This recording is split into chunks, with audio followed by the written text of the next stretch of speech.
Hello everyone, हरे कृष्णा, नमस्कार। अभिनंदन करती हूँ मैं आप सबका अपने यूट्यूब चैनल पर कृष्णा डिवाइन साइंसेस। मैं Meenu Taneja, astrologer, tarot card reader, numerologist and reiki master, आपके समक्ष एक वीडियो लेकर आई हूँ जिसका टॉपिक है मकर संक्रांति और इसका महत्व। चर्चा शुरू करने से पहले मैं आप सबको अनुरोध करूंगी, आप मेरे चैनल को लाइक कीजिए, सब्सक्राइब कीजिए और बेल आइकॉन को दबाइए ताकि आने वाली सभी वीडियोस की नोटिफिकेशन आपको मिल सके। चलिए शुरू करते हैं। मकर संक्रांति का अर्थ क्या है? इसका ज्योतिष के साथ बहुत संबंध है। भूचक्र की 12 राशियां हैं। सूर्य देव एक महीना एक राशि में रहते हैं और फिर वो दूसरी राशि में विचरण करते हैं। इस भ्रमण को एक राशि से दूसरी राशि पर जाना, इसको हम संक्रांति कहते हैं। और जब सूर्य देव मकर राशि में प्रवेश करते हैं तो उसको हम मकर संक्रांति कहते हैं। This is very auspicious and secret festival. It is celebrated all over the India. सारे भारत में ये त्यौहार मनाया जाता है अलग अलग नामों से।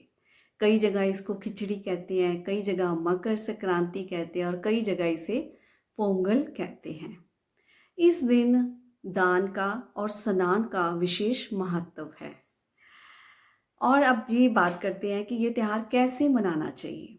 इस दिन प्रातःकाल हमें ब्रह्म मुहूर्त में उठना चाहिए और सबसे पहले अपनी बॉडी पर हमें तिल का उपटन लगाना चाहिए और फिर स्नान करना चाहिए। स्नान करने के बाद सूर्य देव को नमन करना चाहिए, उनसे ब्लेसिंग्स लेनी चाहिए और सूर्य देव को अर्घ देना चाहिए।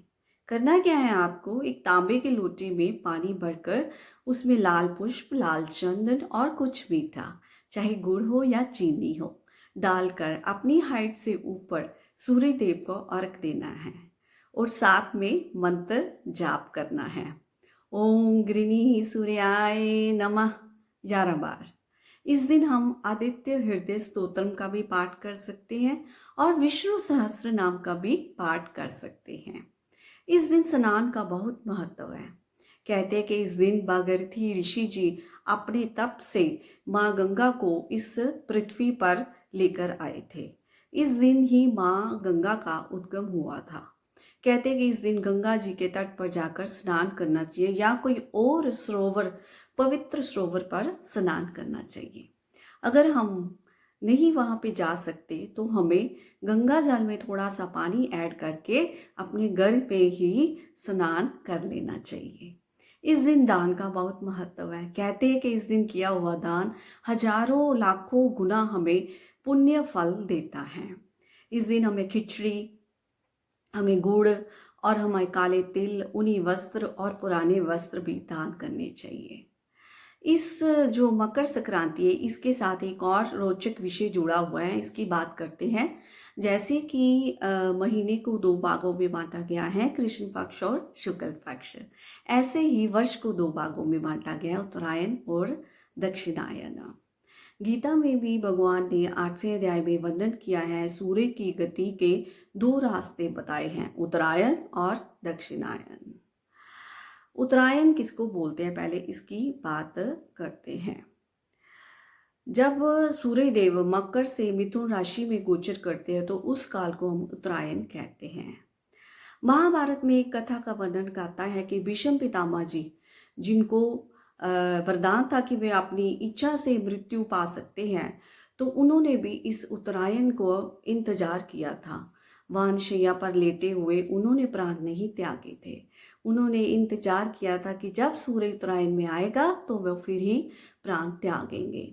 गीता में भगवान श्री कृष्ण ने कहा है कि जब सूरज उत्तरायण में होता है तो धरती जो है वो प्रकाशमय हो जाती है, चारों तरफ प्रकाश फैल जाता है, दिन जो होते हैं बड़े हो जाते हैं और रातें छोटी हो जाती हैं।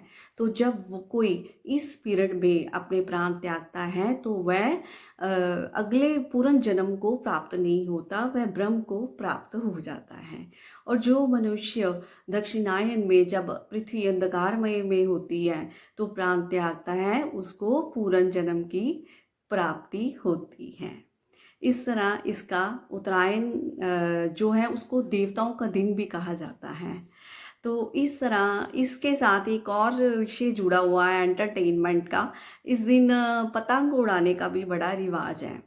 तो वो जो पतंग उड़ाने का रिवाज है वो हेल्थ बेनिफिशियल भी बहुत है, क्योंकि सूर्य का इस टाइम जो तेज है, वो प्रताप है, वो बहुत बड़ा होता है।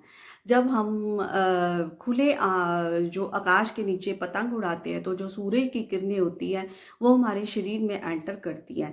जो हमारे विटामिन डी की कमी हो, चाहे हमें कोई भी छिपा हुआ रोग हो, तो उसकी सूर्य की किरणों से ख़त्म हो जाता है और हमारी जो प्रतिरोधक क्षमता होती है वह बहुत बढ़ जाती है। हम सबको पता है कि सूर्य देवता एक प्रत्यक्ष देवता है जिसको हम अपनी नंगी आंखों से देख सकते हैं, और सूर्य देवता को किंग ऑफ द प्लैनेट्स कहा गया है। और साथ में सूर्य देव हमारी आत्मा के कारक हैं। इसलिए कोई भी जो है वो इंसान इस पृथ्वी पर सूर्य की रोशनी के बिना नहीं जी सकता। सूर्य देव एक प्रकाश का पुंज है जिनकी रोशनी से सारा संसार प्रकाशमय हो जाता है। इसलिए हमें इस दिन सूर्य देव की उपासना करनी चाहिए और उनको नमन करना चाहिए ताकि वो हमें आरोग्यता प्रदान करे। इसी के साथ इस वीडियो का अंत करती हूँ मैं। हरे कृष्णा, नमस्कार।